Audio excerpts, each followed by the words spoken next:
Hi, my name is Joseph Nardi, and I'm here to give you a in-depth commentary on the 1978 film Jaws 2. That's right. I'm going to do a commentary on the movie. And basically, if you have your DVD, your Blu-ray, or whatever set up right now, uh, if you hit play when I do my countdown, we will be completely in sync.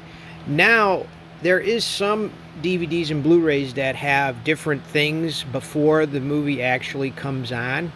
So if you have that, you may want to skip through that right now and get it right up to the point where the movie is going to start. And I will give you a countdown and we will start. We will start right now, going backwards. 5, 4, 3, 2, 1. And we should have a black screen. And right about now, we should see the Universal coming in. And it should say Universal right now, an MCA company. And right about now, we should be fading out. There we are. Okay, so the movie started. So, Jaws 2. You know, Jaws 1 is such a masterpiece. It's such a fantastic movie. It set so many high bars when that came out in the summer of 1975. And I think the sequel is always kind of in its shadow. Now, the third and fourth movies, I think, are terrible. But the second movie, I think, is actually really, really good. As a matter of fact, there are some things about the second movie that I like more than the first movie. For instance, we're going to start out with John Williams' score here, and he doesn't start with the typical Jaws theme. He's letting you know right away that this is going to be an expansive score. When you see the school of fish and you hear the main title, or you see the main title, right about now, he's just telling you that the score has opened up. It's expanded itself. It's not just going to be the dun, dun, dun, dun. And he does a lot of great things that we're going to talk about in this movie with the score. Remember, he was coming off of an Oscar win for both Jaws 1 in 75 and then Star Wars in 77. And even John Williams has said that his music in Jaws 2, he prefers to the score of Jaws 1, even though he won the Oscar for Jaws 1. Because he expands it, he makes it more interesting, there's more flavor to it, and I think it's a stronger score. So, some other things we're going to talk about during this movie is some of the things behind the scenes stuff that you may or may not know. We're also going to talk about some of the hidden subtext which is in the film. Jeannot Szwarc did have religious allegorical stuff in his previous film, Bug, which opened in 1975. And it's also in this movie. And it's also in his 1981 movie, Somewhere in Time, as well. So this isn't my imagination. There are definitive things in this movie that have a spiritual or / religious subtext, which is kind of interesting. So here we are, of course. The divers have just found the orca, and this is the first we're going to get of the Jaws theme again, where the dun dun dun dun is coming in. And when I was a kid, these two movies, Jaws and Jaws 2, were two of the biggest movies at the video store, even before anyone had a VCR. I remember in 1980 going to a video store in Bridgeport and looking under. They were all behind glass, and me and my brother would look through, and we'd say, "Oh, there's Jaws and there's Jaws 2. We got to get those. We got to see those." And our neighbor Mickey, he was able to rent them in like 1982, or I think it was 83. He got them both for me, and he copied them. He had two VCRs, and I was just so amazed that we'd have these movies to watch over and over again. They were big movies back in the day, which is kind of heartbreaking that Jaws 3 and 4 turned out so badly. Okay, so there was an interesting gaffe right there when you saw Brody drive his Jeep onto the thing. You could see the shadow of the camera rig. Anyways, Roy Scheider came back to do this movie, and he really didn't want to do it. And Universal kind of gave him a bad deal. He was cast as Michael in The Deer Hunter, and they replaced him at the last minute with Robert De Niro, which would piss anyone off. The Deer Hunter was a great script. It was a great movie. It won Oscars. I think had Roy Scheider had that part, his career might have gone into a higher stratosphere, but he didn't. And, yeah, he was pissed at Universal. So a lot of his anger is palpable in this movie. He had arguments with the cast and crew, the director especially. And I think it translates into his character, who is very much desperate in this movie. But Janos Schwartz was not the first director. John Lee Hancock and his wife, Dorothy Tristan, were working on the movie. And Dorothy Tristan was the writer.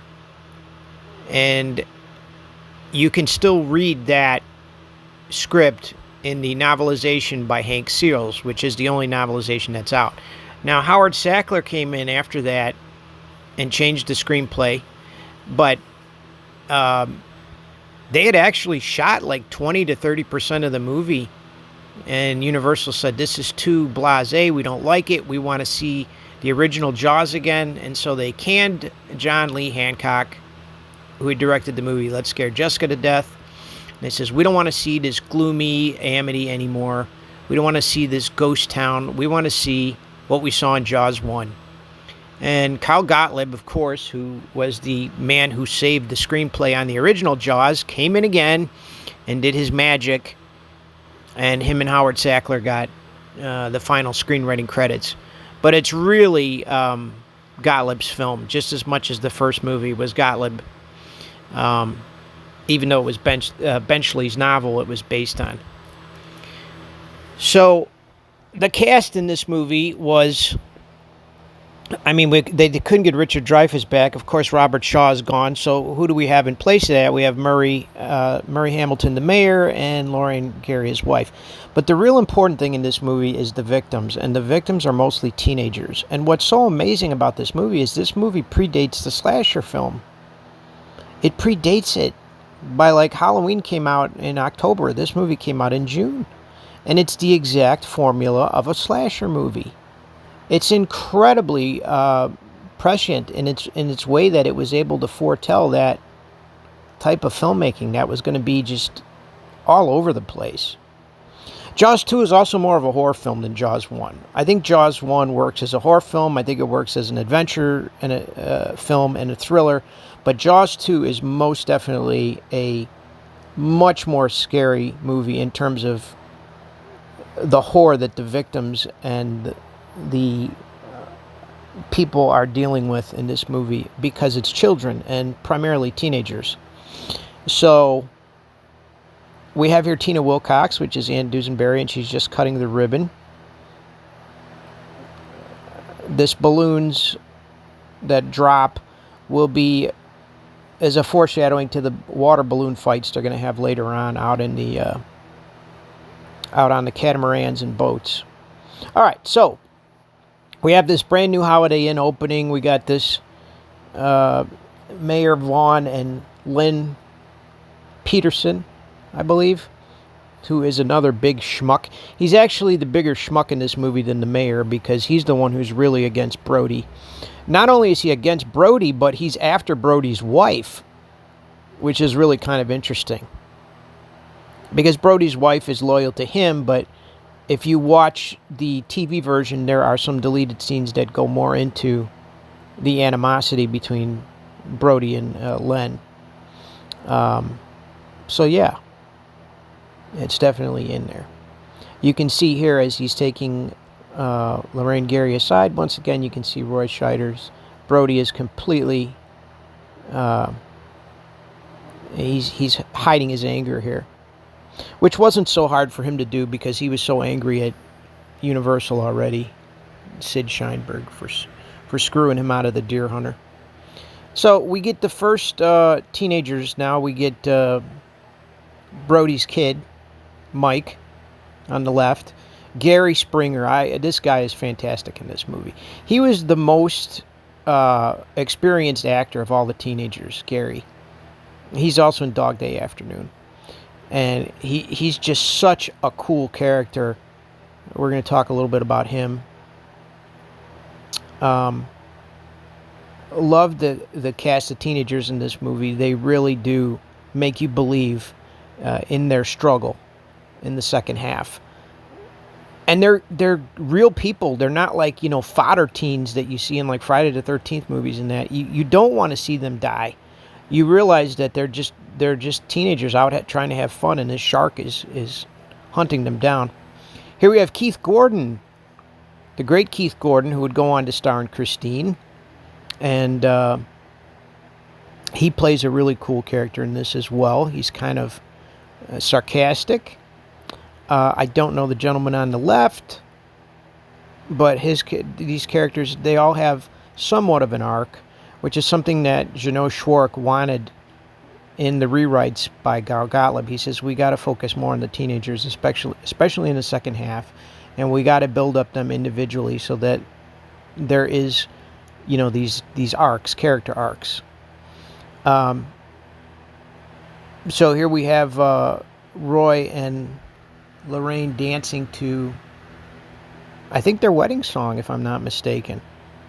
Their song for their first wedding dance, which I'm not sure what that song is, but Amity High School Band is playing it. They were playing Downtown earlier. I really wish that the score disc would have had these on there, because the Jaws score had the music from the band on 4th of July. So here we are on the John Lee Hancock footage, and you're going to see you can see how it's completely just cloudy and foggy and dark. And that was his aesthetic, is that he wanted Amity to look like it was a ghost town, like nobody was there. So a much different movie than what we got. The use of muting out all the color and this kind of coldness. I think it would have been an interesting Jaws movie, but I don't think it would have been as good as what they decided to do. I always love how you can see the outline of the shark here right before the fin breaks the water. And on this movie, the mechanical shark was working much better than on the first movie. We all know the horror story of what Spielberg went through with his massive rewrites, reshots, and just the shots that went on for like months to get the original movie. So Amity Island, I think it's 3 years later, if I'm not mistaken, and it's kind of, they're doing good. They've gotten past the stigmatization of the shark, and Brody is still the sheriff, and he's a decorated man. You'll see he got the Man of the Year award back in his office later. This boat that you see here, the one that Hendrix is on, is going to be a very important boat. It's going to be in the second half of the movie a lot. So the similarities to the first movie, which of course they followed kind of a pattern, but not really. It does go in a new direction, this movie, even though it does follow in sequence some of the things from the first movie, which is what all sequels do to an extent. So finding the victims, which is going to be the divers, is not going to happen. But if you, of course, have seen this movie, you know they took pictures of the shark attacking them. So that's going to be their big evidence, rather than the body of Chrissy. Now, we have the idea that Sean, who is the younger Brody, wants to go out sailing. And this is very important because later in the movie, his life is going to be at stake. And it's like, yeah, man, the shark is going after the kids. There's Martha Swaydick as Marge. She is my absolute favorite. I just love her. I love her because physically she's the kind of girl I would date if I was a teenager in 1978. And she's also got such a good heart. Of course, you've seen the movie, so you know she sacrifices her life to save Sean later in the movie, which is absolutely gut-wrenching to watch that scene. When I was a kid, that was one of the most gut-wrenching scenes. It's like when a director makes you think the outcome of the scene can be different and instills hope in you right before something you know is going to happen inevitably, that's great direction.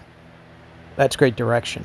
When you know what the outcome, like Apollo 13, anyone who's seen Apollo 13, you know that the astronauts get back to Earth, yet you're doubting that they may make it or not. That's great direction. And there are scenes in this movie where you're hoping the outcome will change and it doesn't. And that's great direction. The editor on this was Neil Travis, who is a fantastic editor. Verna Fields was going to direct this, but for some reason she couldn't. And so here we go on our first big, how do we say this? Montage of the sailors. And this is something that we didn't have in the first movie. We had a lot of fishermen in the first movie, if you remember. The fishermen going out to hunt for the shark, the people on the beach swimming. But we didn't get into the sailboating and stuff, and that's something this movie expands into. Here's the water balloons that were foreshadowed in the hotel. And once again, John Williams' music here, opening up the score into something a little more playful and exciting, which is something he wanted to do more in the first movie, but he had to hold back on. And you'll hear bits and pieces of it when they're hunting the shark. I tried to see what novel he's reading. It may be The Poseidon Adventure by Paul Gallico, which is an underwater book and had been the movie. So here's more of Kyle Gottlieb's great comedy here in the office scene with all these people trying to tell Brody their problems. And one of them is a girl dancing around in a towel half nude, which I thought was great. Simply because it's so damn random and odd. And it really works. It's like Brody doesn't want to deal with any of these silly problems, and he's gets Hendrix in the room. Hendrix has the camera from the abandoned ship, which of course has pictures of the shark eating them, which was later copied brilliantly by John Sayles in Alligator. John Sayles, if you're going to steal from the best, right? So here we have the first kind of attack in the movie. Everyone thought because the water skier was on the poster, like the swimmer in the first movie, Chrissy, that the water skier would be the first victim. But alas, it is not the first victim. The first victim were the divers. So we have this dropping, and some of these shots were shot by John Lee Hancock. Most of them were by Jeannot. I think the underwater stuff was by John Lee, and the above water stuff was by Jeannot, if I'm not mistaken. Once again, because it's just too brightly lit for the John Hancock stuff. So the John Hancock stuff, I think, is this shark point of view underwater here. The shark is going to attack this guy named Mike. And I think this is interesting because Mike Brody, who is the oldest Brody boy, has a similar situation later in the movie where he is pulled out of danger at the last minute.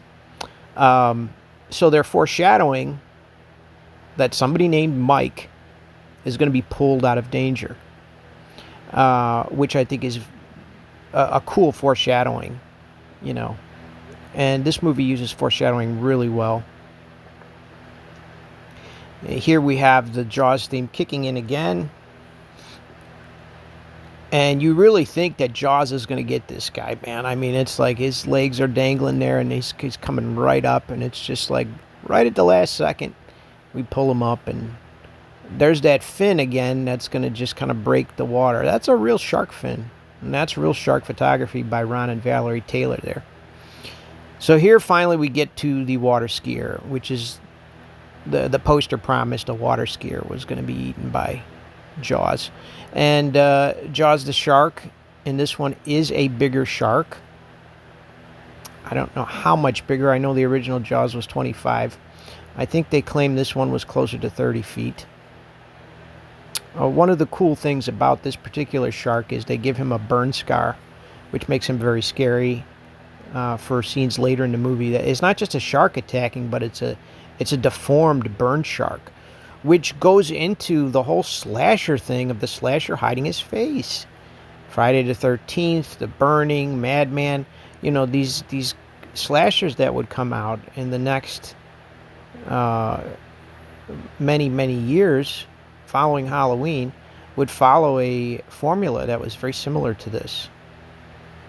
I think it's just so interesting that this movie capitalized on it before it became, an entire cinematic movement. Now you'll notice that in this movie, the color yellow is not going to be employed the way it was, like Spielberg did in Jaws 1. But they do use that rotten 70s yellow, and they also use a lot of 70s reds in this movie. Whereas yellow was the color of danger and warning in the first Jaws, I believe the red is used pretty strongly in this particular movie. So, one of the great things about this water skiing scene is, again, the music. John Williams' music kicks in, and we know that shark is coming. And this scene is very kinetic because the camera's moving. The camera's moving with the water skier. The camera's moving with the fin. The camera's moving above the water. The camera's moving below the water.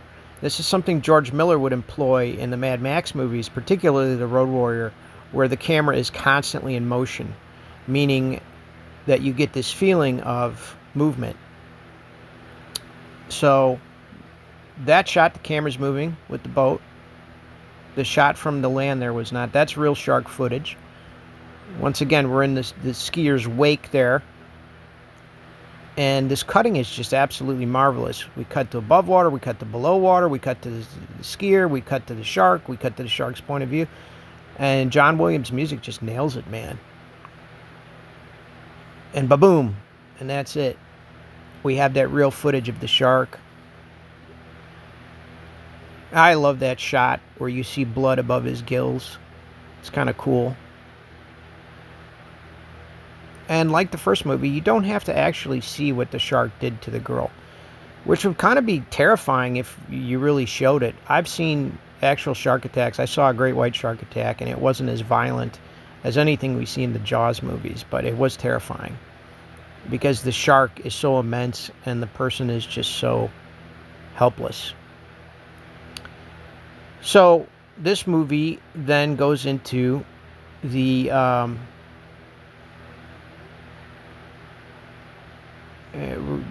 we're kind of almost out of the first act now. Jaws 1 is a 2-act movie, and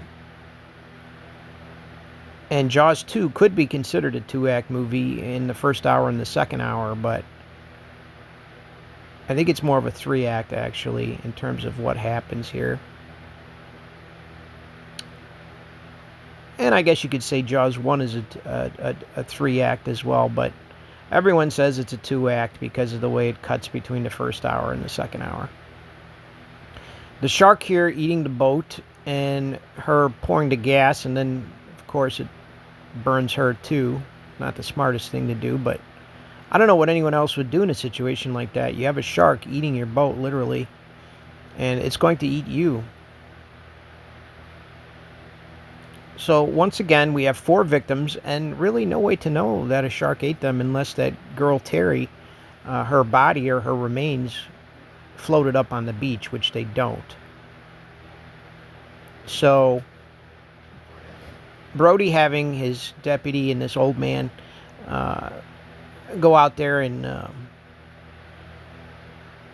check for body parts and stuff. It's really different than the first movie, where the first movie it was just on the beach. And right now I think that we have established there's a problem. Brody is not quite sure what it is, but he's so damn suspicious after that first shark that he just cannot, he's haunted in this movie, and he cannot let go of the fact that If there's problems in the water and it's not clearly cut what happens, could it be a shark? And he sells it really well in his facials. He doesn't have to say anything. You just know that he's thinking, ah, shit, we got another shark problem on our hand. We've established all the characters. We've established most of the motivation behind what's going on in Amity. It's a summer town again. And the kids love to go day sailing. And Brody is once again suspicious. This time he knows better. So, in this particular scene, which I think was Hancock, I think Hancock shot this part. Most of the second half of the movie was the stuff that really got retooled with the teenagers and that. But this is definitely Hancock shooting here. You can see the overcast weather and all that. No sunlight. Very dark. And when there's two things to this scene. The first thing is it's a callback to the first movie where Jaws is pulling the boat backwards. And the second callback is that when Quint has something on the line and we never see what it is. We never know if this is Jaws, in fact, pulling the boat, because if those hooks would have been in his mouth, I think that it was hooked onto something else, and I think Jaws hit the cable, and Jaws' body was what moved. I think Jaws was swimming laterally, and his body hit the cable, and that's what pushed the boat backwards. I now think Jaws is gone, and the hooks have caught this electrical wire. So I don't think Jaws had the hooks. I think he hit that steel cable and caused the boat to move backwards. Now, what they are hooked onto is an electrical cable. And we find out that these electrical cables are all over the place, leading to the island from a small place called Cable Junction. And that's going to be extremely important later on in the movie, which is foreshadowing to the electrocution. Now, the movie had gone through a few drafts and how the shark gets killed at the end. There was one draft where Brody splashes his legs in the water, and the boat he's on has a propeller, and the boat drops, and the propeller cuts up the shark.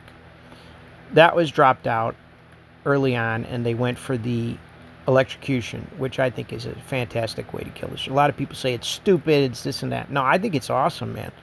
I think that the showdown between him and the shark in this movie is equal to the showdown between him and the shark in the first movie, with the barrel exploding and shooting it as he's sinking. In some ways, it has more tension and more is at stake because the children are their lives are at stake, whereas in the first movie, it's just him at stake. In this movie, it's his kid and the other teens that are at stake. So there's not much for Lorraine Gary to do in this movie, although there is more for her to do than there was in the first movie, which is important, because her character has to do more because there's no other character. So we have to have the mom do some important things, and she does do some important things in this movie. Now here we get the substitute of the Chrissy scene, where instead of finding Chrissy's remains on the beach, we find the remains of a killer whale, which is absolutely a shark did this. And I hate the woman that comes in and tries to undermine Brody and tell her it was another whale or something else. And it's like, dude, that was a shark that bit that whale up. Everyone knows orca whales and great whites are their arch nemesis in the water. Any oceanographer, any marine biologist is going to tell you that's a shark that did it. But she's such an obtuse asshole. Yeah, this was a shark. That's a shark bite right there in the center. Nobody going to tell me that's not a shark bite. That's asinine. Anyways, orca whales are one of my favorite species of animals, if not my favorite sea mammal. I think it's a brilliant creature. It's got amazing brain capacity and sonar capacity and all these other things it does. When Brody sees this whale, you know immediately. He's like, oh, man. And he's right. Now, the spiritual stuff in this movie starts to come in now.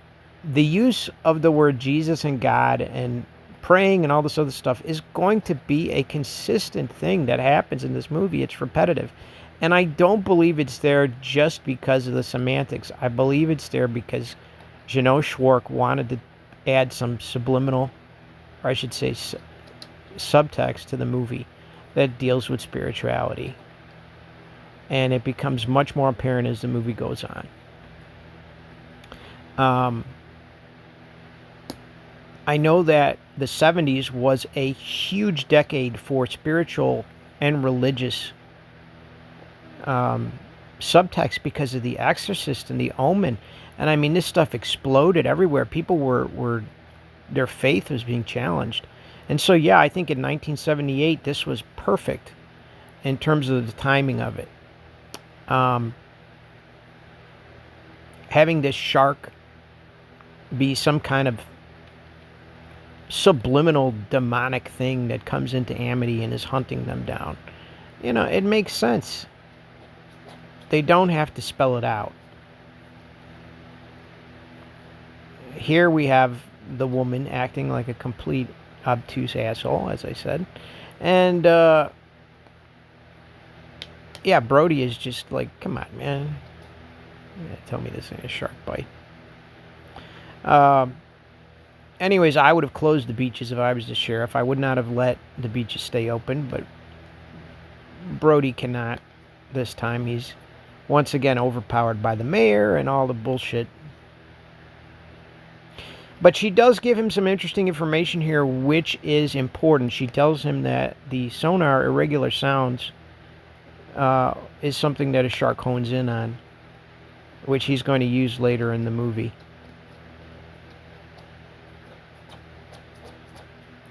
So Brody's character has this frustration in this movie and this desperation that he doesn't want to see the same thing happen again. And it's going to, you know, of course, there he is using Christ's name again. And, you know, a lot of times people say, well, if you use the Lord's name, you're using it in vain, this and that, Jesus Christ, God. But in this movie, I think it's a prayer. I think they are saying it because they are praying that they don't want this to happen. They don't want the shark to take them. And there's literally a point in the movie where Susie, the praying girl, is screaming out, God, no, right before the shark eats her. And she's spared, and she gets a stigmata wound right under her rib cage. And she's the one praying to Mary in the boat previously. Yeah, so there is a definitive spiritual bent on this movie. Now, once again, we're going to go into the sequence here where Brody knows that there's a shark out there. This is the second time now where he clearly understands that the conflict is going to be a shark. He's right. It's going to be a shark. And so here he goes back to town hall, of course. He's much more confident this time because of what he's been through. And the mayor is just kind of, you know, he's the same Murray Hamilton as he was. He's a little different. He's a little more shell-shocked after the first movie.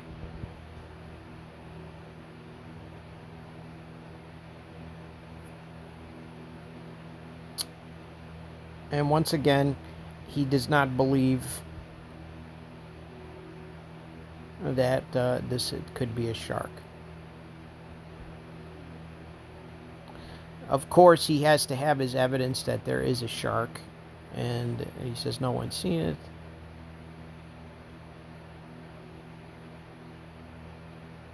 But since nobody's seen a shark and there's only bites on a whale, which the stupid oceanographer told him is not evidence that a shark ate it. They are going to, once again, let things go. Just like they did in the first movie. They're going to let things go. But Brody is not taking it this time. He's laying it on, the mayor. And he's telling him, all right, you want to play this stupid game again? And once again, like I say, Roy Scheider's state of mind at the time, he was very upset with Universal. He was constantly tanning, and he was very upset with the decision they had made to bounce him out of Deer Hunter. So instead of doing 2 more pictures for Universal that he was signed on for, they said, if you do Jaws 2, we'll let you go. You don't have to do the 3rd picture. And then he left, and he never went back to Universal after that. This scene is a attempt to do the Ben Gardner scene from the first movie, where the remains of a boat have a body, and in this case the body is burned. It's not eaten by the shark. So we already know what's going to happen. Everyone who's watching this has seen the movie. What I like about this is John Williams plays the Jaws music, but then the shark's not there. And this is something he uses in the first movie until the end, where he starts cutting out the music, and then you don't know when the shark's going to show up. Because in the first movie, up until an hour and 20 minutes, he uses the music to signal the shark.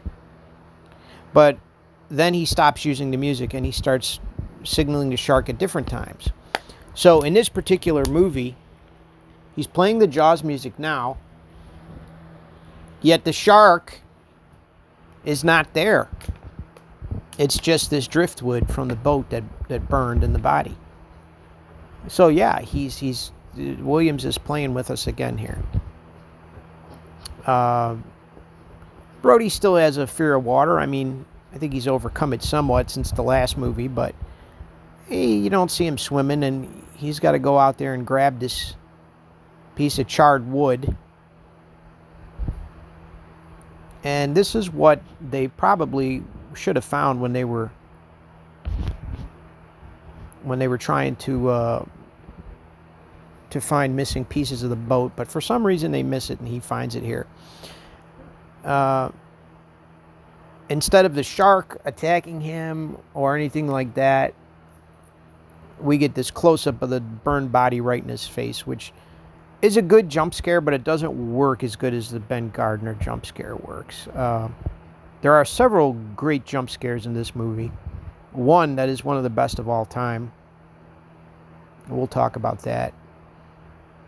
So there we have the burned body of the driver of the boat, the lady.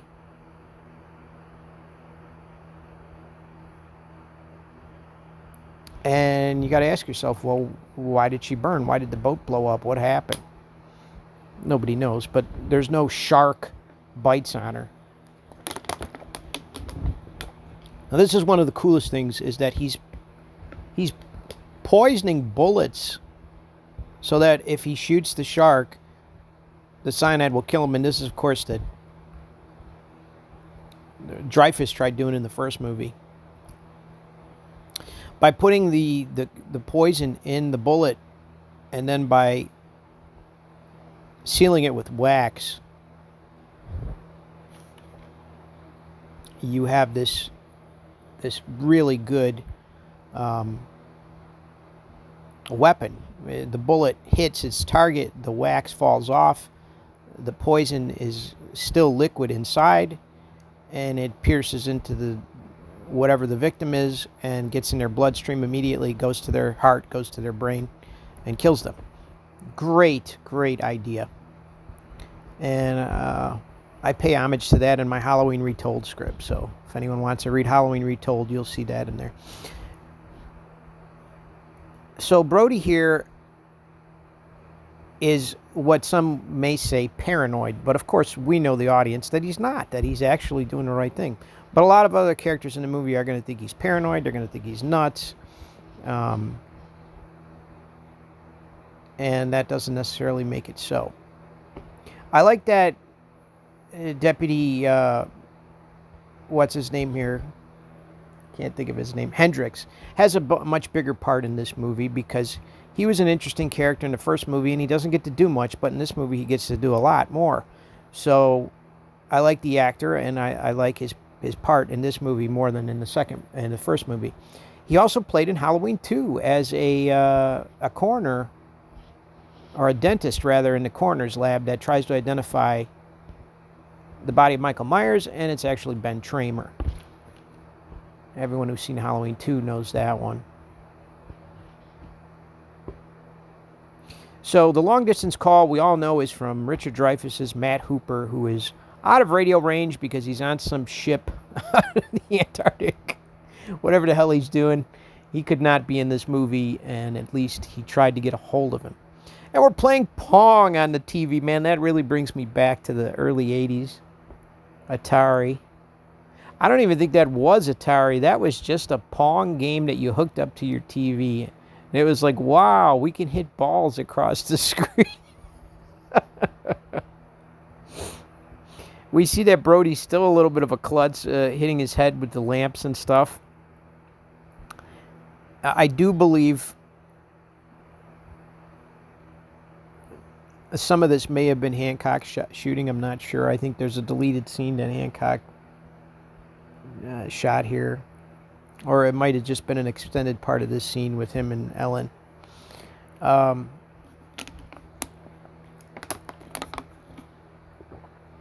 So Brody's playing it kind of quiet. He's thinking to himself, well, I'll have my cyanide bullets, and if I see a shark, I'll shoot it. And hopefully, the poison will go to work. And it's not a bad plan, I mean, obviously, he's done the right thing. He's gone to the mayor, and nobody wants to listen to him. So he's going to just, and do what he has to do. Now, right away, he gets his kids out of the water. He says, no more day sailing for you. You're going to be working at the beach. Because he does not want his kids out in the water. I think we're past 4th of July in this movie. There was a rumor that this movie was going to have Christmas in July, which would have been July 25th. And that would have been cool. That would have been cool to see a Christmas in July kind of thing. In Jaws 4, we do get a Christmas in Amity, an actual Christmas. But I always thought, that would have been cool. That money tree could have been a Christmas tree, that Len Peterson donates with money on it instead of ornaments. So here we have the montage, which is a direct parallel to the first movie where all the people are coming in for 4th of July. And, of course, the big beach panic happens, which is the same thing that's going to happen here. But we all know that this beach panic is going to be a false alarm, which was also in the first movie, the kids with the cardboard shark fin. But whereas the first movie had the false alarm and then it had the real attack, this movie doesn't have that. It has the false alarm and then it has no attack. So goes in a different direction. Once again, sequentially, we are back in the 70s, and man, women had different bodies back then. That's all I'm going to say. The Shark Tower here being a cool thing that was probably installed after the first movie because, well, Amity had a big shark problem, so might as well put a Shark Tower in. Boy, this movie looks great in 4K, I gotta say. They did not give it a Dolby Atmos soundtrack. It's still in mono, which I'm saying to myself, why didn't they put this thing in Dolby Atmos? But they didn't. So if you're watching this in 4K or Blu-ray or regular, the sound is still mono, if I'm not mistaken. I don't know why they didn't put it in 7-1 or even 5-1. It deserves it. It was a big money maker. It was one of the biggest money makers in 1978, and it was one of the biggest summer movies of 1978, alongside Grease, and I'm trying to remember what the other big 78 movie was, but it was up there. It did not do the 200 million plus that Jaws 1 did, but it did make, if you adjust for inflation, what it made, I think it's well over 500 million. So I think it was like 70 something million it made. I'm not sure how much it made overseas, but it did well.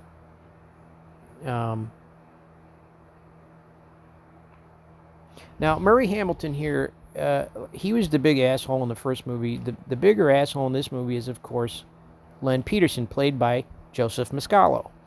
And Joseph Mascalo, as I said, is not only a slimy political shithead, but he's also trying to bed Mrs. Brody. He's trying to get Lorraine Gary, which they kind of cut a bunch of scenes out that show more of that. There's a scene where Brody gives him a ticket. There's scenes where he's flirting with her, so on and so forth.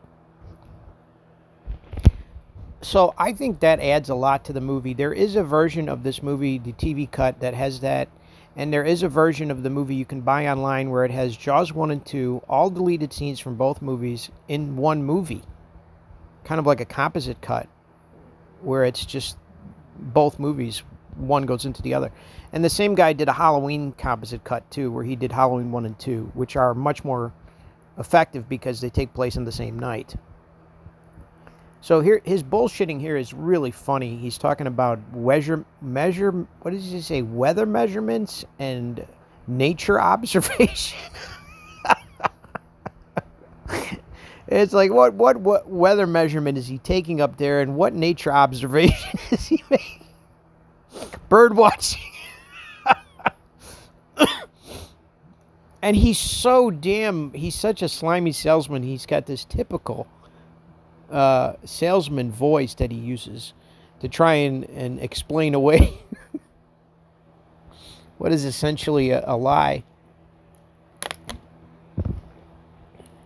So now we have the fake out, the false alarm. And, Bill Butler, he's a great cinematographer. He shot the first movie. Sure, if he shot this movie or not, man, I don't know how I can't remember who shot this movie. But if Bill Butler shot it, he did another great job. He lived to be over 100, Bill Butler. The guy was doing something right. Of course, we have some shadows in the water there, and the one thing about the shark is it doesn't stand still. It would have to be moving, and that's why I knew when I first saw this wasn't a shark, because a shark would be moving. It wouldn't just be sitting there. They have to move, especially great whites, or they die of anoxia. It's one of the only ways that they die, because they don't get diseases, they don't get cancer, they live to be 200-300 years old. Either mankind kills them or other sharks. They are a species that hasn't changed in 65 million years, and that is just amazing. That we had the megalodons, and then we had the great white sharks, and for 65 million years, these animals have been apex predators. And the things that we could learn about them for disease, like the cancer curing itself, is absolutely amazing. The sharks don't get cancer, they don't get Alzheimer's, they don't get all these diseases, and it's like, why? How do they live this long? What is inside of them that's so important? And what is the secret to them constantly moving? So Brody, of course, running with his gun here, not the best idea. And we get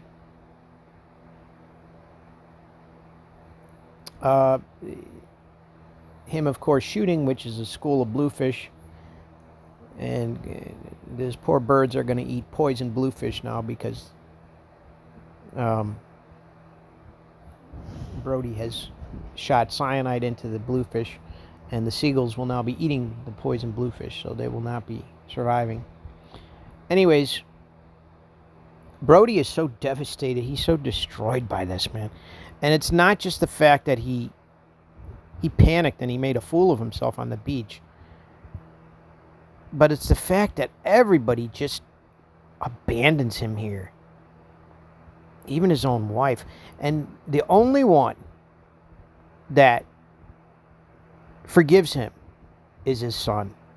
And this is important because he has to forgive his son later in the movie. And once again, with the spirituality of this movie, of the father and the son being a highly Christian metaphor, is that the son forgives the father and the father forgives the son. And that's why this scene is integral to the theme of spirituality in the movie. And John Williams plays this great music here. It's very melancholy, very sad music. He should have been nominated for this movie. This movie and Superman have great music scores. And John Williams is he's just a genius. He's just one of the greatest musicians in the history of time. He's up there with all the classical composers. So he's picking up the bullet shells, and Sean comes to help him. And you remember in the first movie, there's this scene where they're sitting at the dinner table, and he's mirroring his actions. And he's also quite melancholy.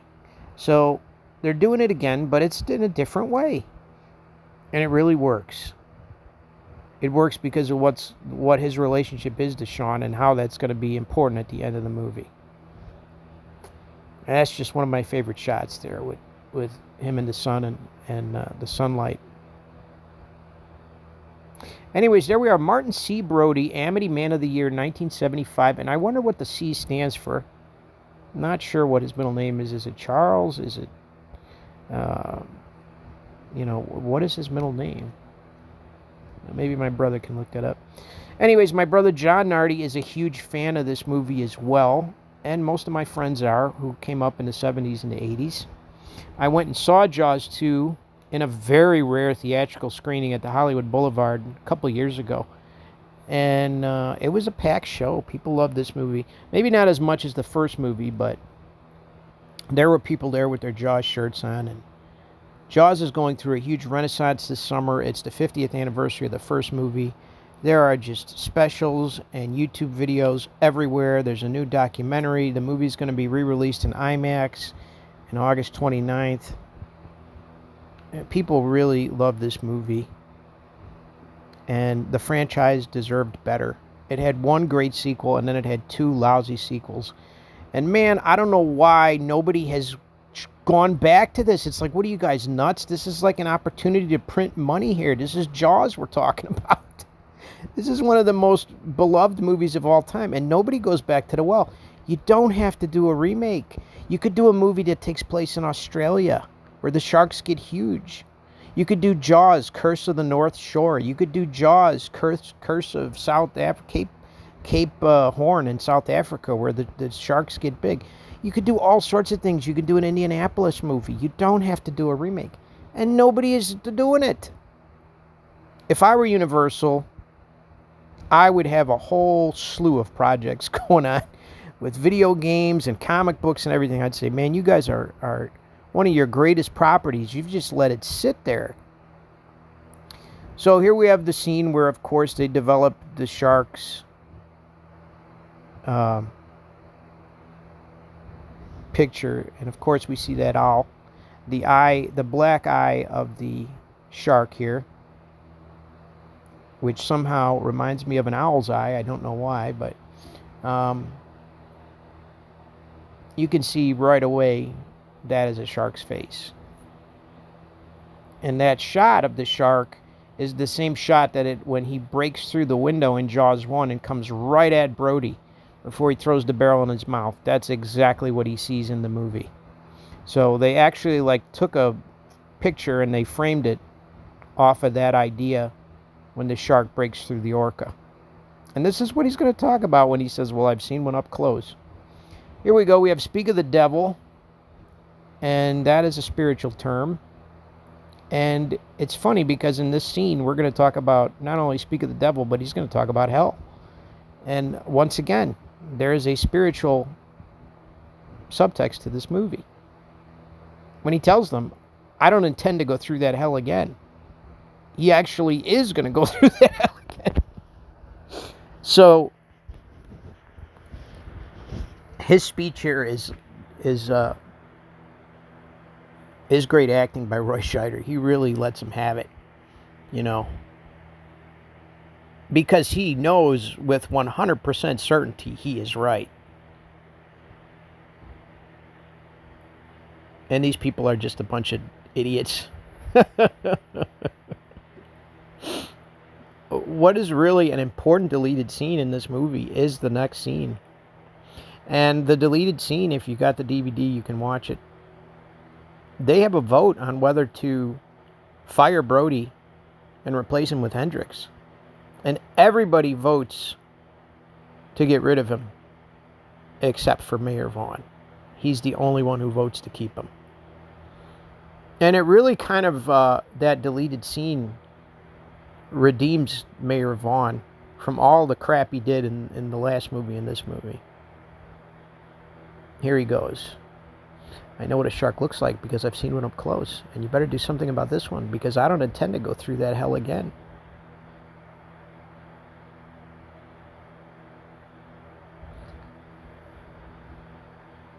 And so they are going to fire him. And I don't think they're going to fire him because of what he's telling them now.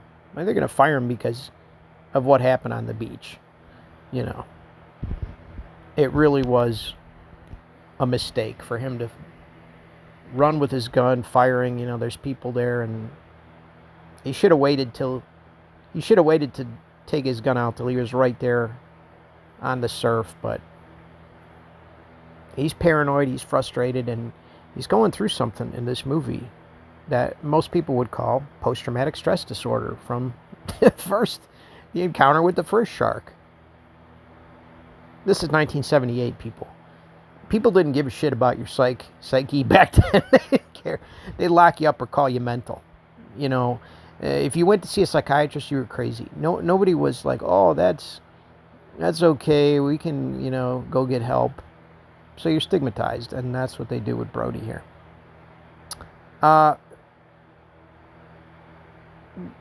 I really like this sequence here in the bar because, once again, we're going to get this little clue of the foreshadowing of the spiritual thing.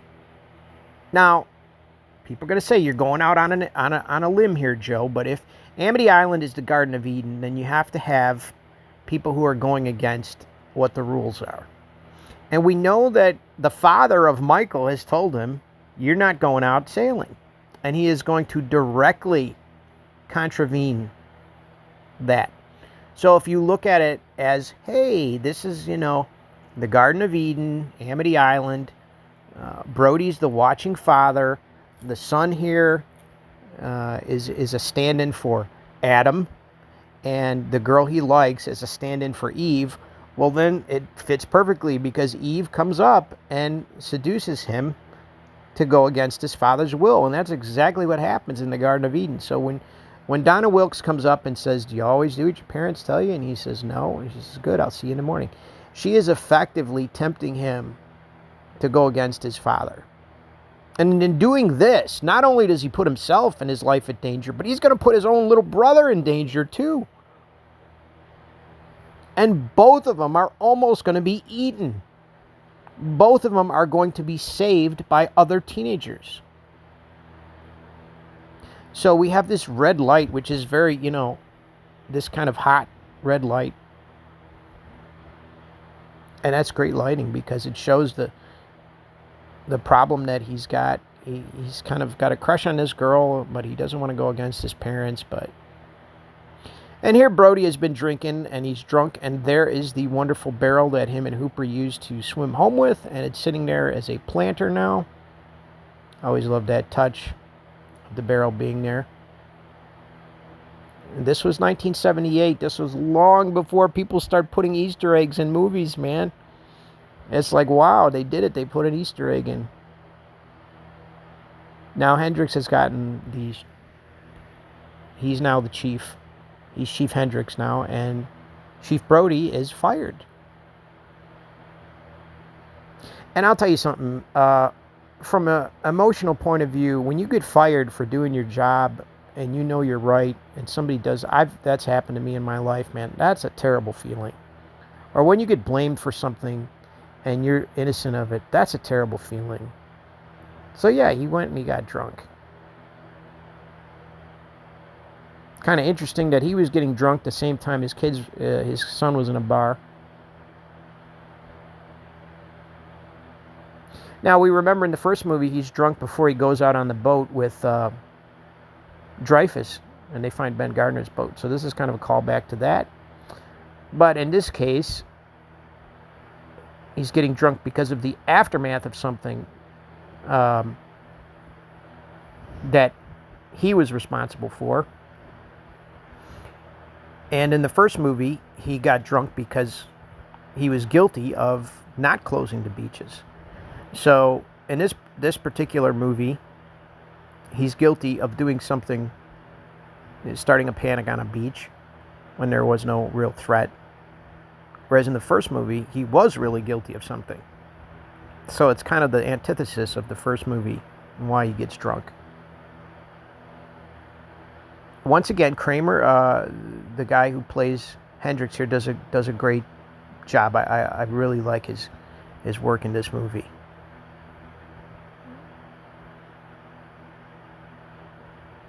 And Lorraine Gary's still around. She's one of the only cast members who's still alive. I mean, Hendrix is alive, and so are a lot of the teenagers from this movie. But as far as the first movie goes, most everyone's gone.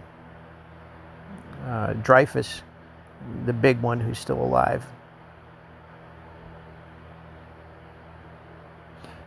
Now, it's interesting. He calls the shark a big mother here, and in the novelization, it is a female shark.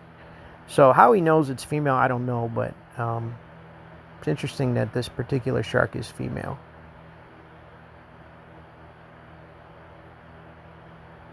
There are lore sections on YouTube that claim that this shark was a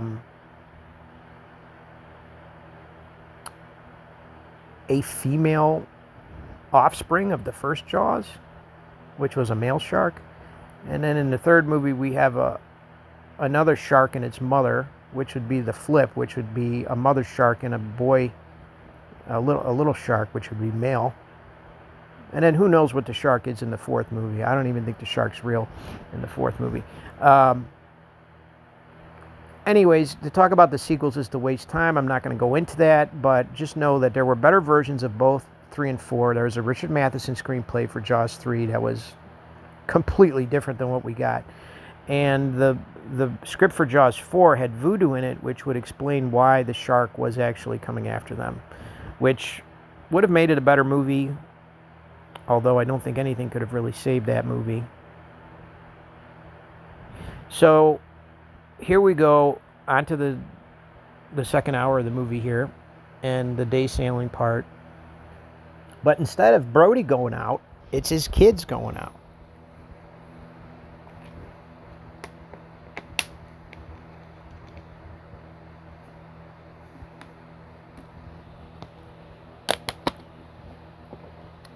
That shot there's very similar to the shot in the first movie where he gets up for the first time. They lit it very much the same way.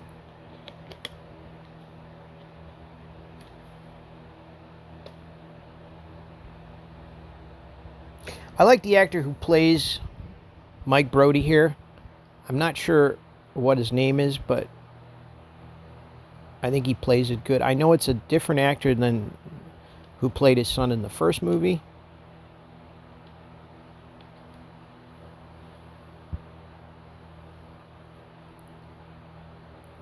What's interesting is Mike is going to be one of the only people to wear a life jacket, and that's going to come in very handy. It's like, why does he wear a life jacket? Him and Sean,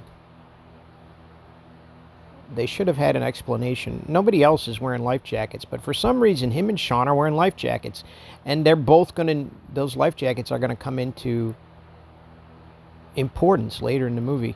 Throughout the earlier scenes, he's not wearing a life jacket when he's out sailing, so I don't know why. I can understand why that kid wears one, but it doesn't make much sense why he wears one.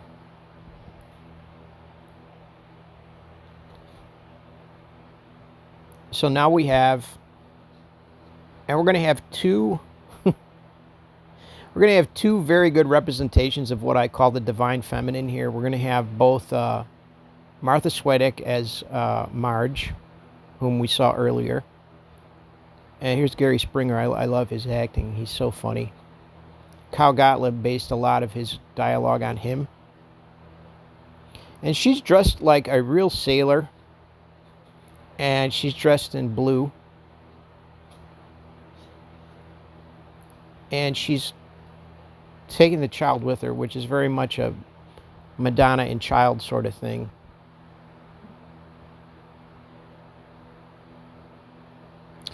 And then we have the I love Gary Springer's asides. He's so funny, that guy. The kid who's like kind of, he reminds me of my buddy Marty Rini. He's passed away, God rest his soul. He's kind of a awkward kid, and he finally gets a date with I forget her name. Gigi, I think it's her. Gigi Vorgan, I think. These two guys are funny too. I like these two guys. They're a great odd couple. Vaughn's son and his kind of like his cohort here with the mullet. He's got a life jacket on too, and that's interesting because he gets eaten in a deleted scene that they cut out of the movie. You know, they were trying to get a PG with this movie, and they know that they pushed the hell out of it with Jaws 1. Jaws 1 deserved an R. Let's be honest, okay? There were movies that came out in the 70s that should have been rated R. Jaws is one, It's Alive is another one, and probably Jaws 2. But you know what? It's a huge summer movie. They got to get as many ticket buyers into that show as they can. There's some more Hancock footage there with the overcast. Just a quick shot of it. These catamarans are these boats that have like, they're like two struts with like a canvas that you sit on. They're called catamarans. And they're very easy for sharks to mess up. Now here we have one of the great jump scares in the history of film. It's not one that they talk about much because this movie always gets overshadowed by the original. And they'll say, yeah, but the Ben Gardner head made people jump out of their seats. I'm going to say, yeah, it did too, but in a great jump scare, you have two things happening. You have camera placement and sound. And in this movie, they do something extraordinary by redirecting or misdirecting you. And, of course, they use the sound. They lull you with this hypnotic underwater lullaby, which is what John Williams called it, as these people are looking for lobsters. Now, we don't hear the dun, dun, dun, dun. So, once again, we're not quite sure why we're watching these guys hunt for lobsters, but we know that when you swim underwater, you're always supposed to have a buddy. You never do it solo. Never. You never go underwater solo. You always go with a buddy. And they talk about that right before they dove in. Stick with your partner, whatever. But one of these unlucky bastards is going to go swim off by himself following the lobsters. And he's going to get one of the shocks of his life, which I think anybody who would be underwater and have this happen would have the same reaction. Thankfully for him, he's a good swimmer. But, man, I'm going to tell you, this would scar you for life. So what they're using here is the kelp. And they're in a highly kelp area at the bottom of the ocean. This is the Atlantic, of course, and they're going for these lobsters who, like, they scuttle into these crevices and things like that. And he's almost in like what would be considered like high grass savanna if you're in Africa, where the kelp is really high and it's flourished. And the shark, it's almost like a little high grassland there, it's like corn stalks and shit. The shark is going to be hiding in the kelp, or he's going to be swimming through it.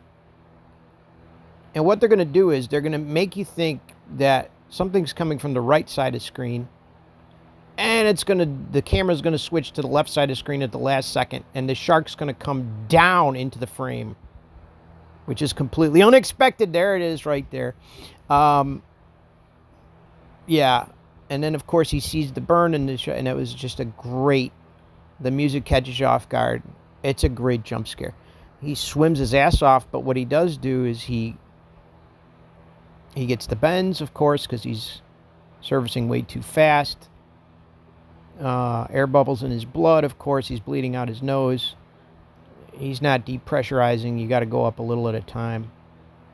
But here's the thing. You see something like that, the hell if you're going to stay calm, you're going to swim your ass off to get away from it. I mean, that shark was inches away from him. And the son of a bitch is right there, and they don't even see him. His fin's going by. And it's like, yeah, now I'm going to go after the kids. So now we get this great John Williams cue that I just love this cue. It's so fantastic, this cue. Where you're going to see a montage of all the kids. That may have been a Hancock shot with the overcast. But you're going to see a montage of all these boats, the catamarans, the sailboats. And you're going to hear Jaws music overtake the happy music.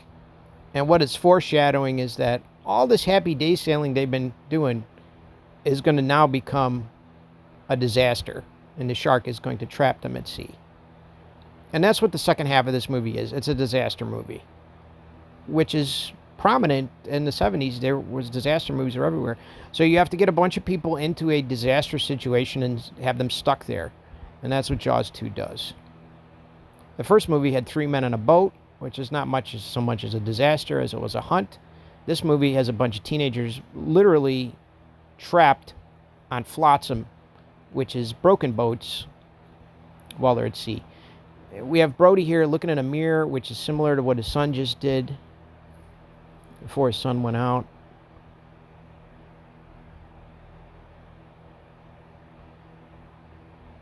And the mirror he's looking in is a sailboat mirror, which is a nice touch. Yeah, more foreshadowing. I really do love this movie. I don't know how people can hate this movie. I don't understand why. I understand why people would say it's not as good as the first Jaws, but I mean, man, give it some credence, you know? I mean, Lethal Weapon 2 was a wonderful sequel to the first movie, expanded on it in every way. Psycho 2 is an enormously great sequel. Amityville 2 is a fantastic prequel. There are a lot of 2 movies that are great. The Empire Strikes Back and The Road Warrior are better than the original Star Wars and the original Mad Max. The Godfather Part 2, Aliens, Terminator 2. There are great sequels. There are great second movies out there, and people just don't give them any credit. Halloween 2 is a great sequel. It's the best Halloween sequel of all. No other Halloween sequel is better than Halloween 2. I know John Carpenter dislikes it, but you know what? It's a damn good sequel. So yeah, the 2 movies, Superman 2 being another great sequel, they weren't bad. As a matter of fact, in the beginning, they were pretty good. Rocky 2, this is when movies had just started sequelizing. As a matter of fact, Jaws 2 is the first movie to use the number 2 rather than the Roman number, like Godfather Part 2 used in 1974. Planet of the Apes had sequels. They didn't even number them.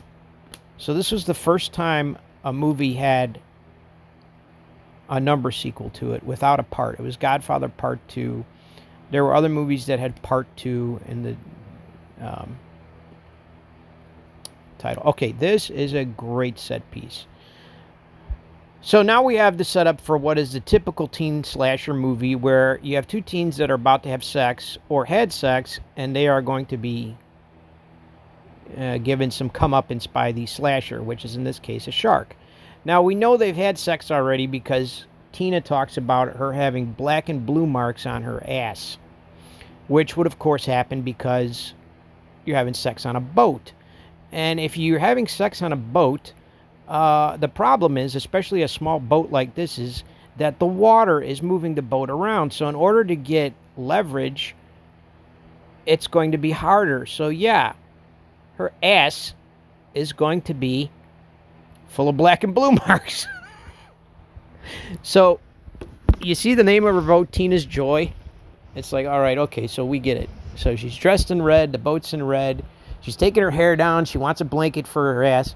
She's about to have sex with this guy, and the shark is going to stop it, which is typical slasher killer modus operandus. And the shark hits the boat, but he doesn't just hit the boat. He moves the boat. It's like the shark gets caught on his fin or something.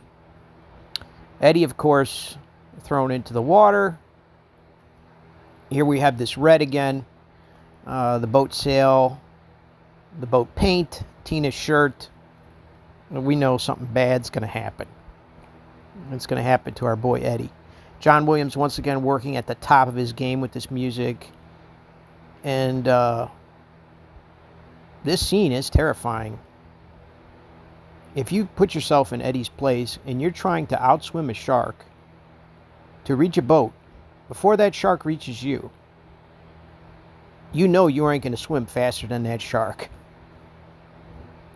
There's no way in hell you're going to reach the boat before that shark passes the boat and reaches you.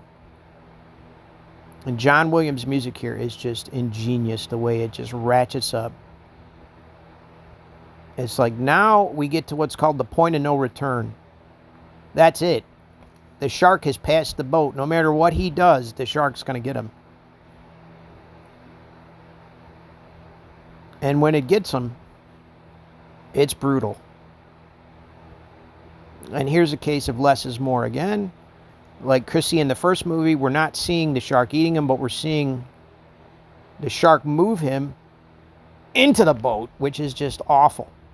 Because you got to think of it this way. Not only is he getting bit and eaten alive right now, but he's also drowning, and he just got his head slammed into a boat. And you can see from the blood there and the way he rips that wood off, that tremendous force of the shark. And here we have the first of two women who are completely... we have two feminine divine, and we have two feminine profane. It's interesting, the spirituality in this movie, because both Tina and Donna, what's her name? Donna Wilkes' character, Jackie. They both are going to be in a profane state of basic hysteria for the rest of the movie, where you have Marge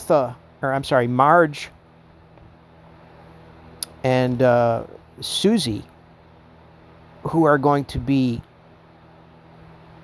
in a state of, I would say, sacred. Marge is going to save Sean's life. Susie is going to almost be eaten, and because she prayed, she's going to be saved, and for no reason, really. There's no reason why that shark shouldn't eat Susie, but he does not eat her. So there is a spiritual message in this movie. Now, of course, Brody knows something's up, but as soon as he finds out his son went day sailing, and they don't even know Sean's out there, he's going to freak out.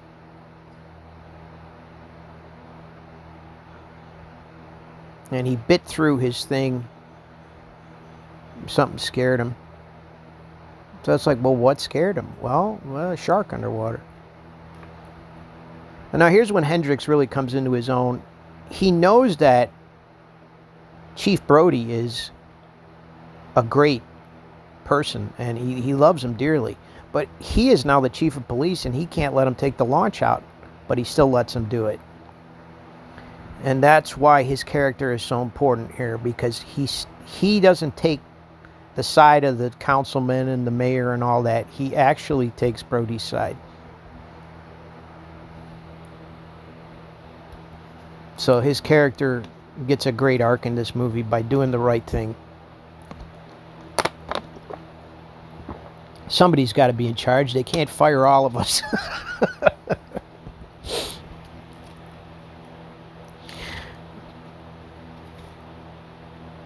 Yeah, Brody forgot to take the boat off, the rope off. It shows that Brody is not a good seaman. He's not as good a seaman as Hendricks is. Of course, Ellen goes out on the boat now, which we won't see again until Jaws 4, which is terrible. Immediately, Brody he's really thinking in this movie. He gets a helicopter. And that's important because he's not waiting around. He doesn't give a shit at this point. He's going to do whatever he has to do.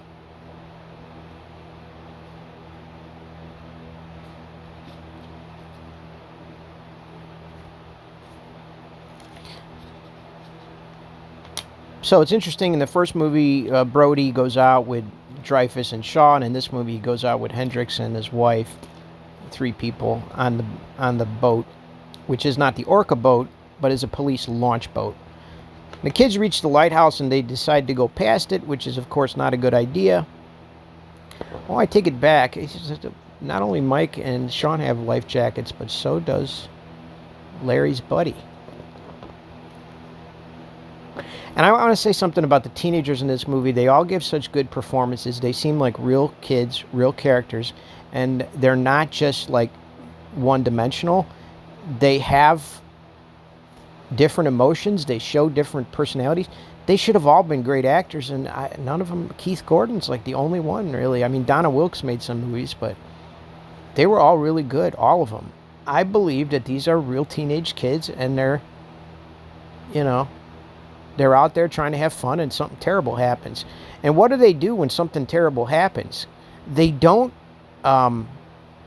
become unlikable. They actually try to work together, which is something that most of the teenagers in the slasher movies never do. They split up, they make stupid decisions, they act selfish.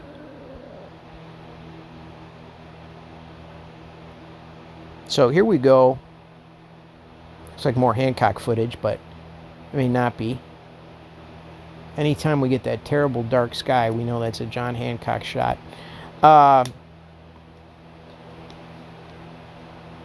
The finding of Tina's boat here, and Tina being in this profane state of just hysteria, or catatonia, whatever you want to call it, shows us that the sinners, quote unquote, get punished in this movie. Now, if we look at Donna Wilkes, she's the one who tempted Mike to go out, and boy, is she going to get punished in this movie. She's going to be in a state of like nonstop, what I would call class 10 anxiety with generalized panic attacks setting in like every 5 minutes. I know a bit about panic attack and anxiety, and this girl is going to be reduced to a mess. We see that Tina's already been reduced to a mess here. And Ann Dusenberry does a good job. The way she sells this part, the way she stutters before she screams out shark. This is how somebody probably would do it if they were really messed up. There's no... she's not being actorly. It's just complete performance. It's really good.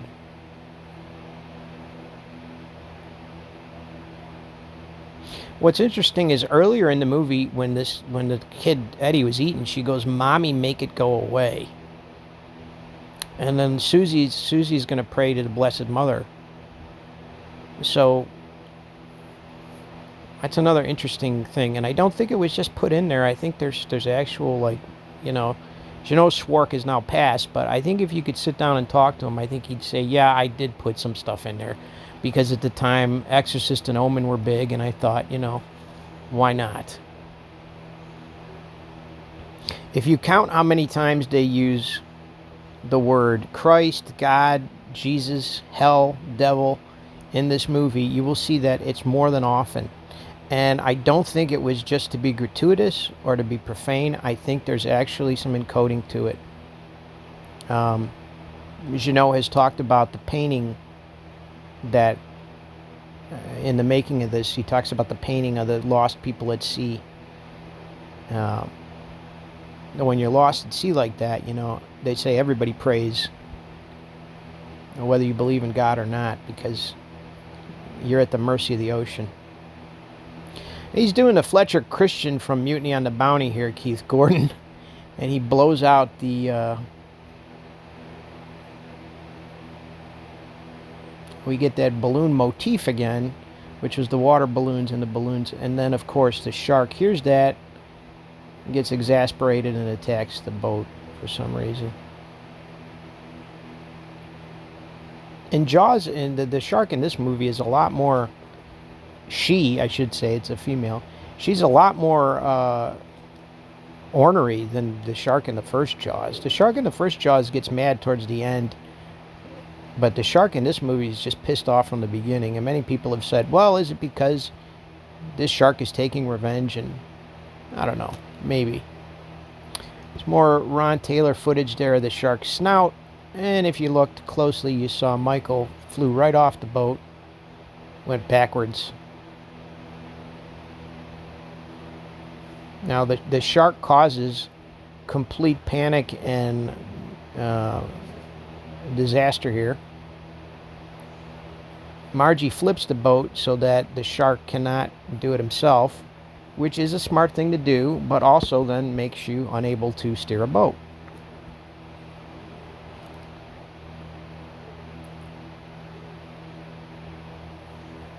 But these catamarans are still going kind of fast because of their sails, and they end up kind of piling up, much like the Blues Brothers cop cars did at the end of that movie.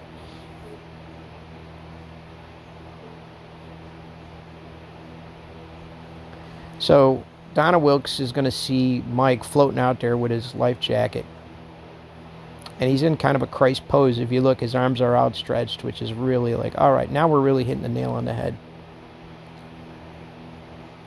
The nerdy kid and his buddy are going to save his life. And I used this in my martial arts class. Yes, I used Face Your Fears for a Halloween martial arts special. And I used this as one of the scenes in where these two guys have to do something particularly brave and courageous. They have to pull somebody out of the water to save his life. And I showed this to the kids, and they were all on the edge of their seat. The music here is absolutely, it's fantastic. It makes you think that he's going to get eaten, and then at the last minute, we know that he doesn't. You can see the hydraulic gauge in the shark's mouth, which they should digitally erase, but they didn't. I kind of like the sound a shark makes when a shark wouldn't make that sound, but it's just funny that he's got this kind of growl. So now we get this shark. She's not fooling around, man. And here's where Gary Springer comes into his own in this movie. You know, he's just been kind of this comic relief guy on the sidelines who's saying funny Kyle Gottlieb lines, but now you're going to see that he's really a decent person. He was the most mature, oldest of all the teens when they filmed this, and he had the most acting experience. Because they did have some teenagers that they let go when John Hancock was fired, and then they hired some different ones when Jeannot took over. So yeah, he's the first one to take initiative here. That they've got to do something. They can't just float around helplessly.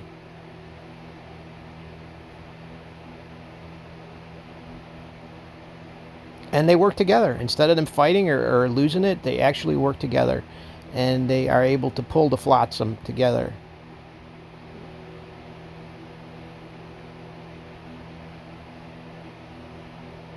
Now we know in the first Jaws, the orca's sinking. In this movie, they're not so much sinking as they are just kind of floating. The idea is that if they can get to Cable Junction, you know, they'll be okay. It's kind of a little port there. Now, Brody has taken the launch by himself at this point, and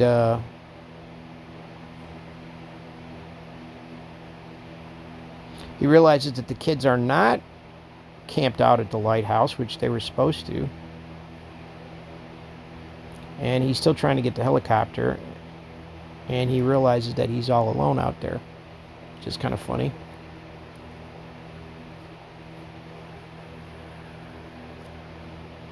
So bringing in the helicopter is something a lot of people hate. A lot of people hate that, you know, Jaws attacks a helicopter in this movie. But hey, you know, you got to raise the stakes, man. He took down a ship in the first movie. There's no reason why he can't bite onto one of those pontoons. Those pontoons are just filled with air anyways on the bottom of the helicopter landing gear. So, yeah. Let the shark expand its powers a little. It's completely unbelievable that a shark would do that. Well, you know what? This is not your ordinary shark. This is Jaws. And Jaws can do that. And that's why Jaws 1 was such a great movie. Because Jaws did things like jump up out of breach the water and sink the orca. Jaws did stuff like pull the boat backwards and went underwater with 3 barrels. This is Jaws. This is not your average shark. So yeah, Jaws can do it.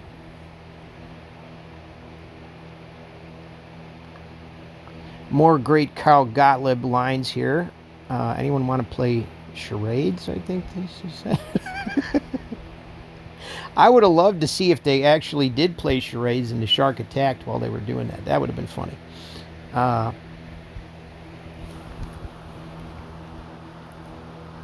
It's funny how the son of the mayor is so mad. It's like...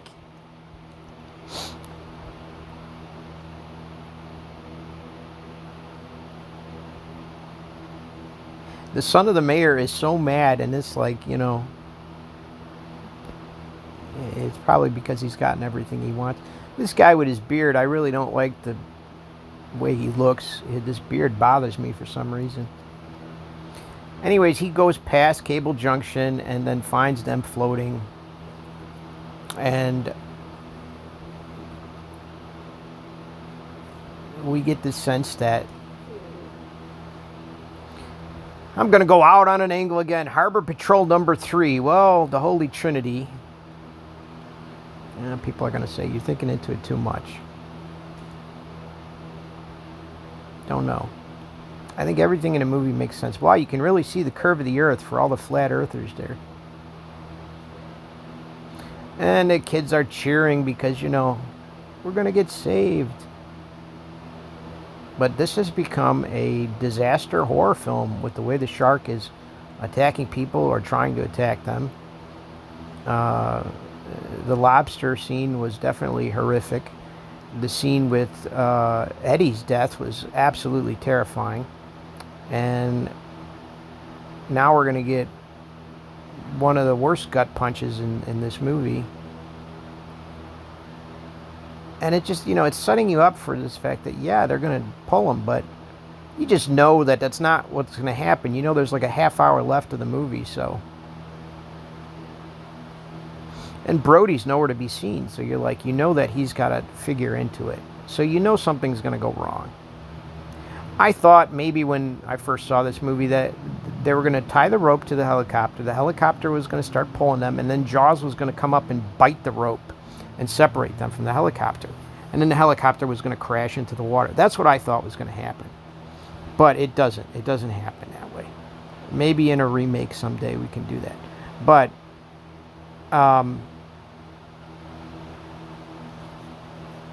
that's not what happens, and the shark does in fact eat the helicopter.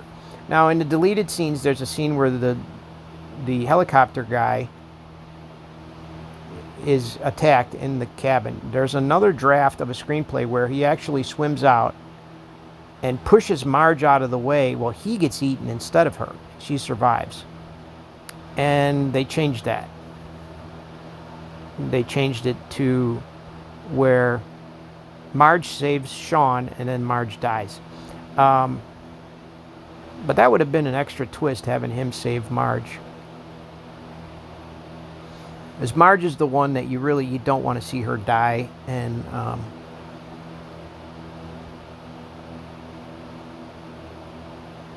John Williams music descending in chords as the helicopter descends. And that rotor chopping up when it hits the water is interesting, because I thought it would cut the shark, you know, but instead it just breaks up. You can see those pontoons are all just, you know, inflated with air. The kids are really like in shock of what they've just seen. And at this point, you have the vital moment of sacrifice, which is important in all movies. If you want to make something intense, you have to show people sacrificing themselves for the good of another. That is an intense sequence. It always has been in movies, and it always will be. And if it's done properly, it can really cement the thematics of what the story's about.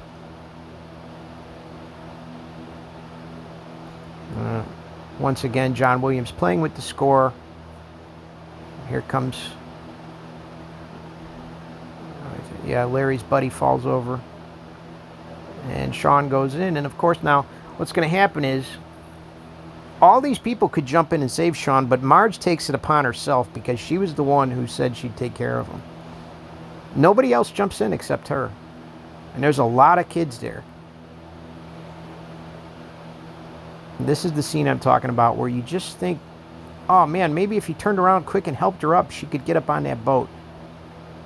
And the music gives you just enough hope to think she's going to make it, and then it takes it away from you. That's terrible.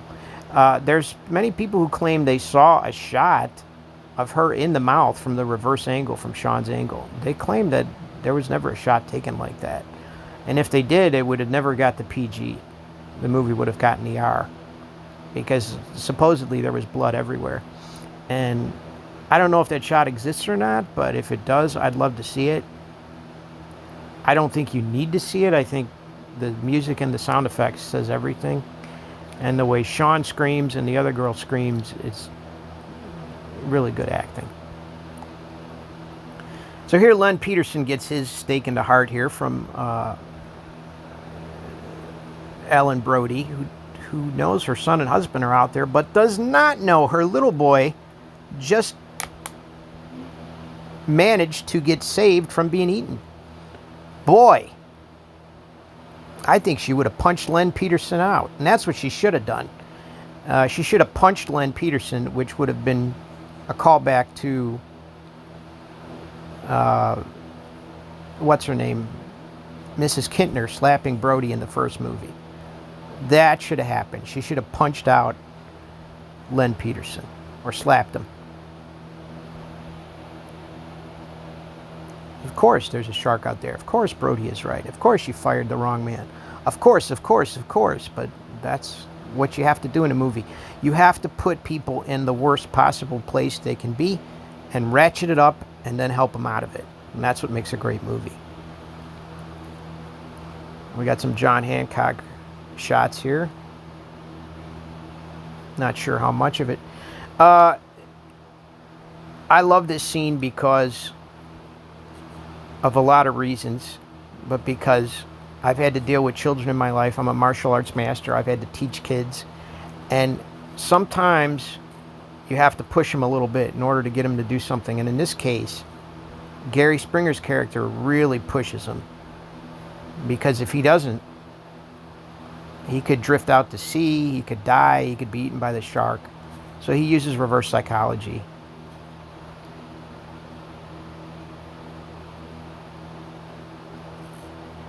And he scares the hell out of the kid in order to get him to listen. And he curses at him and he tells him he's going to kick his ass. But then you see his arc is that when they do save Sean, he is completely, he shows complete and utter love for this kid when they get him back to the boat. And he's actually kissing the kid, which is like, he really takes initiative here to try and save this kid's life. And that's why I think Gary Springer's acting in this is really good.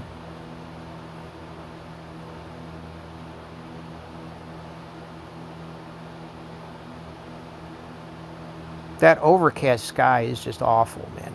It's such a, compared to like the blue sky we see in Jaws 1 and this, I can tell why the Universal didn't want it.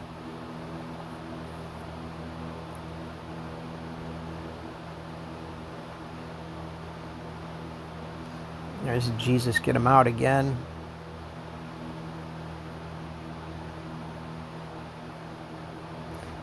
And then here we have Gary once again using the word God. Oh God, I thought we lost you. So Cable Junction, this idea that there's this little kind of island out there that has cables going to the island to give it electricity and stuff. That's an idea. Uh, Jackie's in complete shock here. And I gotta say, she's playing the hell out of the part, man. She's really performing. And here we have the most important moment in the movie. She's praying to Jesus and Mary, Susie, and everybody shuts up when she says this. She says, "Mother of Christ, please help us." And instead of fighting anymore, everyone shuts up. And this is important because she's the first one to hear Brody's engine. She tells everybody, listen, do you hear it? And they claim that the people who pray will be, their prayers will be answered.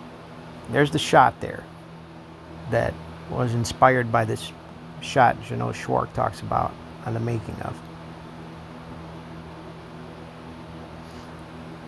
The people lost at sea trying to survive. Very great music by John Williams. Once again, his music is fantastic in this movie. It's just, as much as I love the score for the original movie, I just have to say the score in this movie is better. It's just a better score.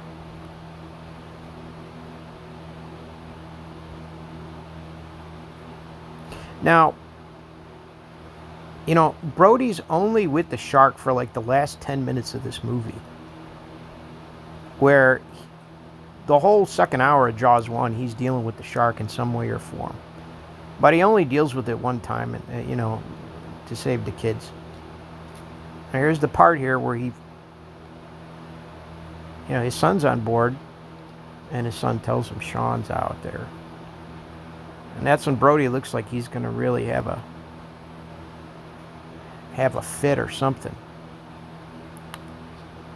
But instead he forgives his son.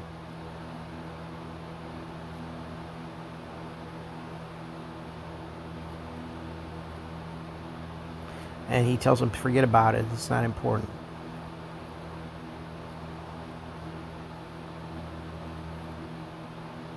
He tells his son, asks him, he says he's sorry, and he says, it's all right, forget it.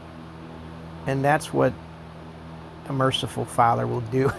Somebody says they're sorry, you're forgiven. And that's exactly what Brody does. He's the merciful father. He forgives Mike for taking him out and for going out himself. Now you notice this fiery production design on the boats here. If you look at the fire on these boats here, I think that has to do with hellfire, because, man, Jackie's going to be in hell, and she's going to be in hell screaming and going hysterical here. And it's funny that they're going to show that hellfire, or those flames, when she's freaking out. I often thought that had something to do, because like I say, the art direction in these movies, everything means something.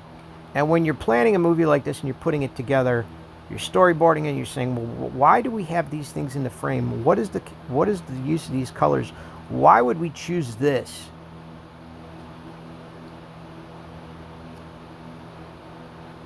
So films are like a Rorschach. What you see in it, you're not right or wrong. What you see in the film is what you get. It's part of the artistry of filmmaking.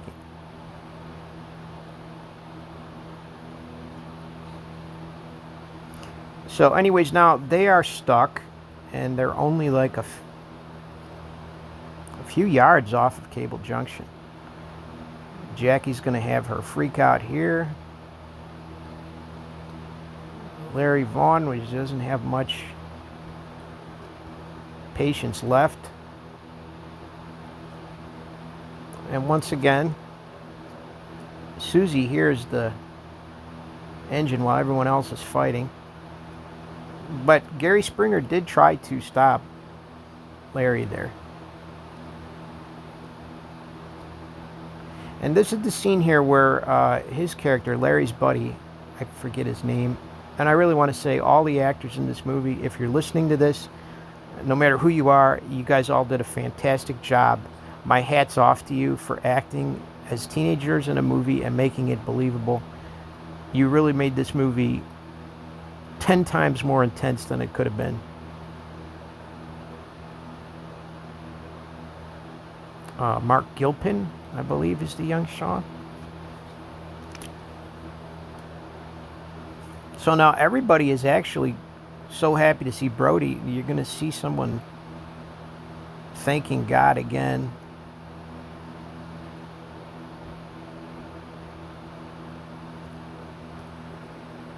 Even Jackie is kind of coming back to normal.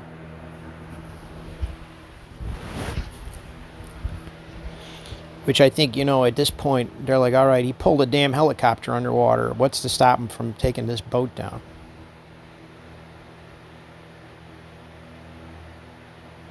I think most of those kids would have jumped across. I know I would have. But here we go again. She's not having it, and she's going to bite through the rope, I believe. Yeah, the shark definitely knows what it's doing at this point. So is the shark this demonic, evil force with the scarred face? What's with that? Why did it get burned? Why is there fire on the side of those boats? What's with the Adam and Eve symbolism? What's with the Garden of Eden symbolism? What's with the forgiving Father and the praying sacred Mother? What's with that? The girl sacrifices herself to save the child. What's with all of that? What's going on in this movie? So Brody's first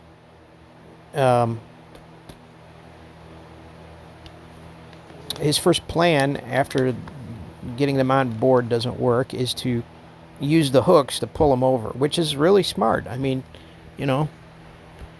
what else are you going to do? But things happen here, and one of the great accidents is these hooks are going to grab a cable.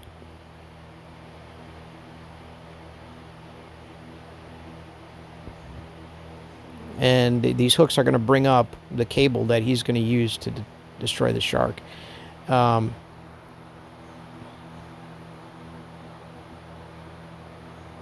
was thinking to myself, was the shark going to bite the hooks? Is he going to pull the shark in?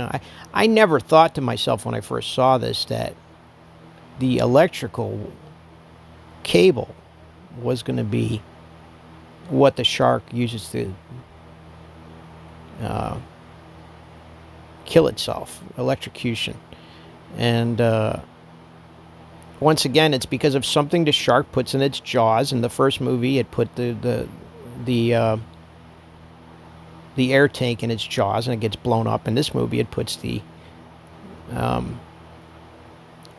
electric cable in its mouth and it gets electrified. So there he goes again. He's just sneaking up on them now. He's not even hearing sounds now. He's just deciding to sneak up on them. And Jackie is losing it. But what does Brody do? He doesn't panic.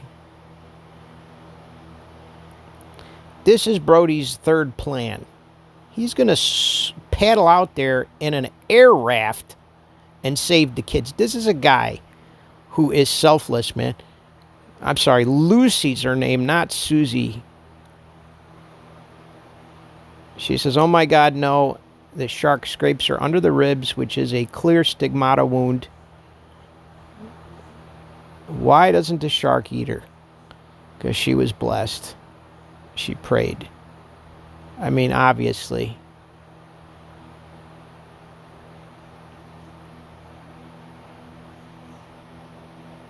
Of course, only the Father can save them. Only through the Son do you get to the Father. So here goes Brody with his crazy plan to paddle out there and save them. Now, if the shark can bite into boats and helicopters, what the hell is it going to do to that rubber raft?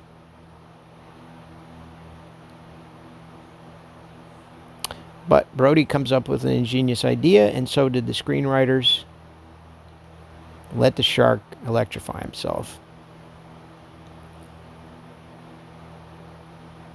You know, the shark has no reason to behave this way at this point. It's clearly staked out these victims. It's doing something that most sharks wouldn't do. And to anybody who's watching this, if you had anything to do with this movie, from being a grip to a one of the above the line, whether you're Kyle Gottlieb or Lorraine Gary, who's ever watching this, just thanks for making such a great sequel to one of the great movies of all time. Jaws 1 and 2 are two of my favorite movies in terms of like rewatchability. Boy, Jackie's going to have some PTSD after this. You know, she's really going to have to. So Brody, his idea is even more crazy than the last one, because in the last one he had to blow up the shark while it was coming towards him, but in this one he's got to get pretty close to the shark to put this right into his mouth. And there's some interesting shots here where the electricity is arcing, and it looks like he gets hit by electricity. Now, because he's not in the water per se, he's in a rubber raft, I think he's saved, but I think he may actually get hit by electricity. There's an actual shot that if you pause it, it shows electrical sparks hitting Brody on the boat. Which voltage would hurt you, but only amperage would kill you. And in this case, because the shark's in the water, he's going to... Now, you have Brody posing with the cable in a way that's almost like a reverse crucifixion. If you put the cable in back of him and flip his arms up, he's literally on the cross beam of a cross. He's not on the vertical beam, but he's on... But that's just, you know, like I said, once again. What if the shark came up in back of him? He'd be in trouble. So using the sound, the shark, and this is true, sharks can hone in on this, and they can come right in to where that sound is, which would be right where he's hitting it. And that's where he would bite it, right where he's hitting it. They have a way to do that. I think it's called, I don't know what it's called, but you can look it up. I love the way he taunts the shark, much like he does in the first movie, show me the tank, smile you son of a... in this one, it's open wide, say ah. He does call him a big bastard, which is interesting, because he calls the other one a son of a bitch. John Williams' music just reaches the epitome of greatness here, where you have two converging forces happening with the music and the picture. And there you see, he almost gets hit by sparkage there. It is roasting the shark.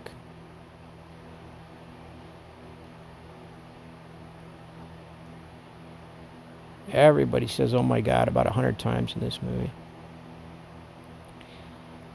Interesting that the evil demonic shark burns to death from the electrocution, which is hellfire. Once again, the foreshadowing of the fire on the boat, telling us that the shark is going to burn. I love the sound effect when the shark sinks and the fire gets put out. You'll hear it. Love that sound effect. It's great.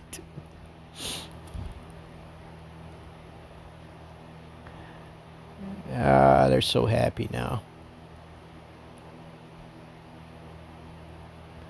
Keith Gordon.